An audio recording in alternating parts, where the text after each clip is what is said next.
que je visais, c'était de faire en sorte que tout le monde puisse s'exprimer dans leur petit groupe et puis que ça ressorte ensuite quand on met tout en commun. Ok.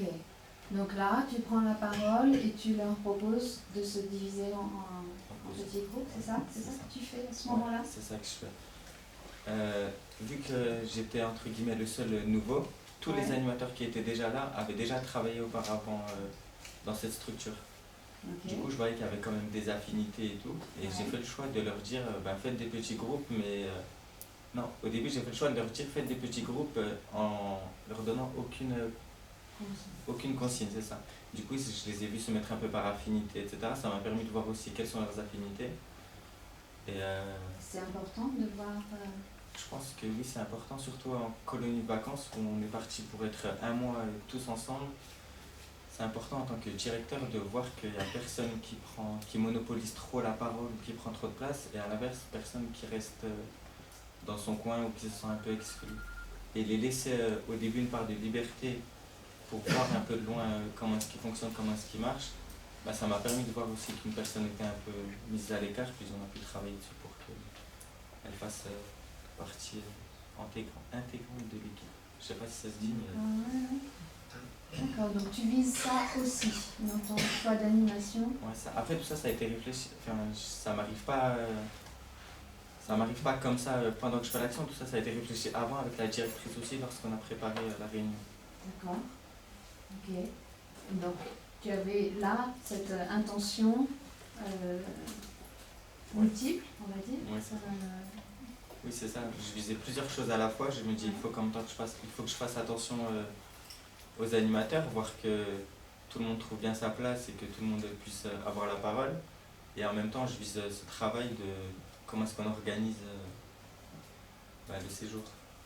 C'est ça, il y avait une production à atteindre. C'est ça. Ok. Alors, là, qu'est-ce que tu fais à ce moment-là? À ce moment-là, je me lève, je leur dis... je pense que le fait de m'être levé, ça peut avoir un impact, le fait de montrer aux animateurs que je bouge aussi. Je me lève, je leur dis ok, alors qui veut être ensemble? Je bouge dans la salle, je leur dis ok, ce groupe-là, vous mettez là, ce groupe-là, vous pouvez vous mettre là ou là. Et ensuite... au moment où tu te lèves, qu'est-ce que tu sens? Je sens que les animateurs, ils sentent qu'on n'est pas là juste pour rester assis et parler autour d'une table.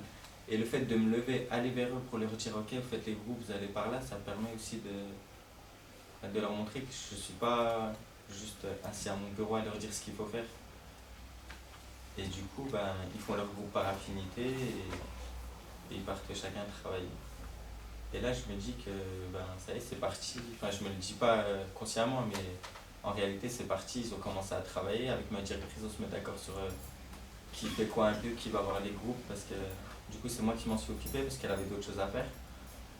Et moi, je trouve ça super intéressant et utile surtout de ne pas les laisser travailler en autonomie. C'est de les laisser en autonomie, mais de ne pas se les voir. Donc là, ils sont en groupe un peu répartis partout, okay. Pas dans les mêmes pièces. Là, qu'est-ce que tu te dis quand tu les vois travailler? Tu circules? Je circule, je passe voir chaque groupe, voir ce à quoi ils pensent, leur demander pourquoi ils pensent ça, comment est-ce qu'ils voient les choses, et je leur dis de bien tout noter. D'accord. Qu'est-ce que tu cherches quand tu leur demandes de tout noter? Je cherche à faire en sorte que chacun puisse... chaque information que chacun donne puisse être utile. Et je me dis qu'aucune information n'est pas forcément inutile. Et que même s'il y en a un qui dit j'ai juste un point de vue, mais peut-être que ça sert à rien, laisse tomber. J'ai envie de lui dire non, laisse pas tomber, écris-le, on en parle tous ensemble. Et puis, d'accord. Ça peut être utile. Ok. Et, du coup, je passe dans les groupes, je vois qu'ils travaillent un peu différemment. Il y a un groupe où ils parlent chacun à leur tour, un groupe où ils disent juste ce qui se passe dans leur tête. Et qu'est-ce que tu fais à ce moment-là? Et je les laisse travailler comme ça, vu que c'est un petit groupe de 2 ou 3.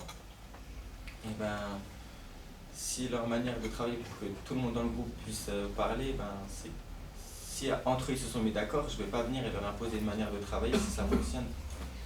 Alors, qu'est-ce que tu cherches à faire en faisant ça? Je cherche à faire en sorte que tout le monde puisse donner sa vision de la chose et pour qu'après, quand on se rencontre encore tous ensemble, ils aient des choses à proposer. Ok. Et là, on était vraiment plus sur la partie organisation du séjour. Comment est-ce qu'on pourrait organiser une journée type? C'est pour écrire le projet pédagogique qu'on a fait ça. Comment est-ce qu'on pourrait faire une journée type? Quelles activités ils ont en tête? Sur quoi ils veulent travailler avec les enfants? Et ensuite, au bout d'une heure et demie à peu près, ils avaient tous à peu près terminé. Et là, je les rappelle du coup pour qu'on refasse grand groupe. D'accord. Qu'est-ce que tu fais à ce moment-là? Je vais voir chaque groupe en leur disant on se réunit dans la salle du bain. Et du coup, ils viennent, on se réunit tous ensemble. Et là, je décide, ça se fait comme ça, de leur donner la parole. Chacun s'exprime sur ce à quoi il pense, le niveau d'organisation. Et quand tu décides de donner la parole à chacun, qu'est-ce que tu te dis? Je me dis que toute information est importante. Du coup, ce que je fais, c'est que je prends un grand tableau, vu qu'on a des tableaux sur rouge, je le mets devant eux et j'écris à chaque fois ce qu'ils disent. D'accord. Et du coup, on se retrouve à la fin, au bout de 10-15 minutes, avec un tableau rempli d'idées dans tous les sens. Ok. Alors, comment tu te sens quand tu vois je me dis qu'on a bien travaillé, on a beaucoup de choses. Mais maintenant, il faut faire quelque chose de tout ce qu'on a. Ouais. Et alors, ça se fait un peu au feeling, là, j'ai pas vraiment préparé sur comment j'allais faire ça. Ouais. Et du coup, je prends chaque point et on en parle tous ensemble. Ça nous a pris un peu de temps, mais je pense que c'était du temps nécessaire. Parce qu'on a pu discuter de tous les sujets, les repas, l'heure du lever, l'heure du coucher, éveiller, sur quoi ils veulent travailler, l'organisation, tout ça.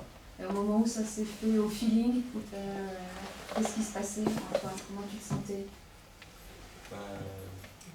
Je sais pas trop, j'étais concentré sur le travail, sur ce qu'on devait faire. Ouais. Et ça se passe plutôt bien. Du coup, j'ai pas forcément d'inquiétude, j'ai pas de frein ni de problème en fait. Je me dis que ça roule pour l'instant. Tu sens que ça roule. Ouais. Okay. Ensuite, une fois qu'on a tout mis en commun et tout, là on arrive sur une partie un peu plus connue des animateurs. Je sais pas comment dire, mais ils ont plus l'habitude de faire ça, c'est de trouver des activités pour les vacances. Et là, j'ai senti, vu que c'était des animateurs qui étaient déjà là, qu'il y avait beaucoup d'activités, parce qu'ils avaient l'habitude de le faire. Okay. Et c'est là que du coup, ça m'a posé un peu problème, parce que du coup, moi, je leur ai dit, je les voyais proposer des activités. Au début, c'était intéressant, je leur disais, ok, on peut faire ça, oui. Sauf qu'ensuite, je remarque que c'est des activités un peu bateau. Et alors, tu t'es dit quoi à ce moment-là, quand tu remarques ça? Du coup, je me dis, c'est intéressant de leur demander pourquoi ils veulent faire ces activités, pourquoi aller chercher le sens dans ce qu'ils proposent. Et je le fais, ils sont un peu réticents parce que... Comment tu fais? Qu'est-ce que tu fais là pour aller chercher le sens dans ce qu'ils proposent? Je recense un peu toutes les activités qu'ils proposent, VTT, piscine, randonnée, et je leur dis, ok, on peut faire du VTT, on a plein de vélos, c'est cool, mais pourquoi on va faire du VTT? Est-ce que vous allez juste vous balader et puis en rentrant, on rentre, ils vont dormir et c'est tout? Ou est-ce que vous voulez vraiment leur apprendre, je sais pas, à travailler leur équilibre? Je sais pas ce qui me passe par la tête, mais pourquoi est-ce que vous voulez faire du VTT? Et c'était un peu réticent dans le sens où ils me disent qu'ils veulent faire du VTT parce que les enfants ils aiment bien ça. Et toi tu te dis quoi quand tu entends une réponse comme ça? Je me dis, je leur dis surtout que oui, les enfants ils aiment bien ça, mais si on fait juste ce que les enfants ils aiment, on va au McDo tous les jours, on se réveille. Et alors tu fais quoi à ce moment-là? Je leur explique simplement... tu reprends? Je reprends et je leur explique. Il y a un parallèle que j'aime bien faire, c'est avec les enseignants. Parce que nous, en tant qu'animateurs, on peut apporter des choses aux enfants, au public qu'on a, et les animateurs avec qui j'ai travaillé ont tendance à l'oublier ou pas le voir pareil.